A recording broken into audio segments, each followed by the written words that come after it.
કૈલાશ પર્વત છે જેનું નિવાસસ્થાન, સ્મશાન મનાય છે જેમની તપોભૂમિ, એવા દેવોના દેવ મહાદેવ, દેવી દેવતાઓ, દાનવ માનવ સૌના રક્ષયતા અને કષ્ટહર્તા છે. અત્ર તત્ર સર્વત્ર છે શંકર શશિધરનો વાસ. તેવામાં બનાસકાંઠાની અરવલ્લીની ગિરિવાળાઓમાં સ્થિત જયરાજ પર્વત પર પાવન થયું છે શ્રી કેદારનાથના વાસથી. કહેવાય છે કે 51 શક્તિપીઠોથી રચાતા શ્રીયંત્રનું આ સ્થાન મધ્યબિંદુ છે, જેના કારણે આ સ્થાન મનાય છે મહાદેવની અખૂટ ઉર્જાનું સ્ત્રોત. ત્યારે આવો દર્શન કરીએ આ પાવન ધામના. એ સ્થાન જ્યાં સ્વયંભૂ પ્રગટ્યા સદાશિવ. 51 શક્તિપીઠોની રક્ષા માટે જેણે ધરતી પર લીધું અવતરણ. આ સ્થાન મનાય છે મહાદેવની અખૂટ ઉર્જાનો સ્ત્રોત. બનાસકાંઠાથી આબુ સુધી અરવલ્લીની પર્વતમાળાઓમાં અનેક પૌરાણિક શિવ મંદિરો આવેલા છે. આ જ ગિરિમાળાઓમાં આવેલ જયરાજ પર્વત પર છે શ્રી કેદારનાથનો વાસ.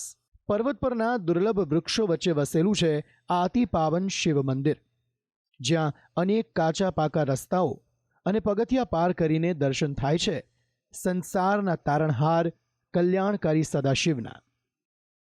અહીં ભક્તોનો ભારે ધસારો નિત્ય જોવા મળે છે અને ખાસ સોમવારના દિવસે અહીં ભક્તોનું ઘોડાપૂર ઉભરાયેલું જોવા મળે છે.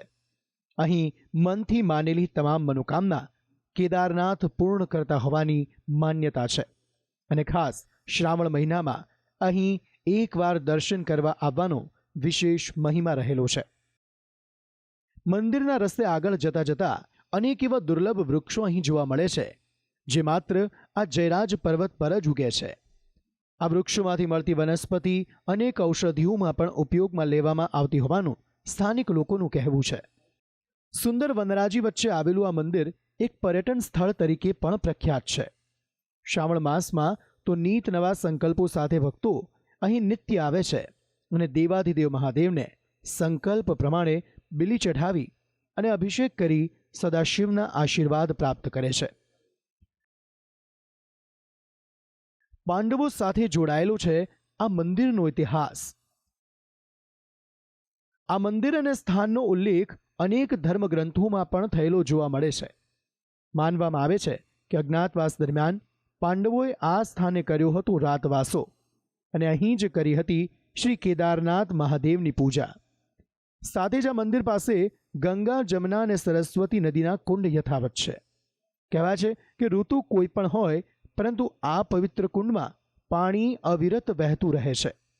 આ સ્થાનનો મહિમા એટલો છે કે તમે જો બદ્રી કેદારના દર્શને ન જઈ શકતા હો અને માત્ર અહીં એકવાર શ્રી કેદારનાથ મહાદેવને નતમસ્તક થઈ જાઓ તો કદી નથી નડતા આપને કોઈ સંતાપ અને પ્રાપ્ત થાય છે બદ્રીનાથ અને કેદારનાથની યાત્રાનું ફળ.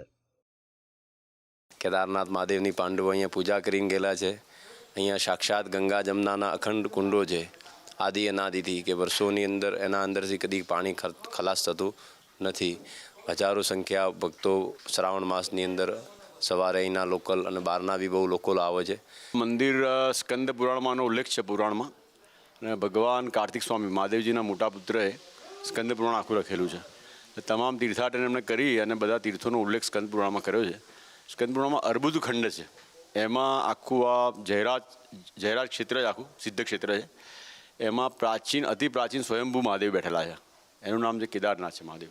આ મંદિર જે નાથ છે એ આપણે ભગવતી મા અધ્ધર દેવી એના રક્ષક તરીકે પણ આનું સ્થાન કહેવાય છે મહાદેવનું. અને આ મહાદેવ ધારેલું કામ પણ ભક્તોનું પૂર્ણ પાડે છે. સાથે સાથે અહીંયા સિદ્ધ સાધુઓ પણ છે.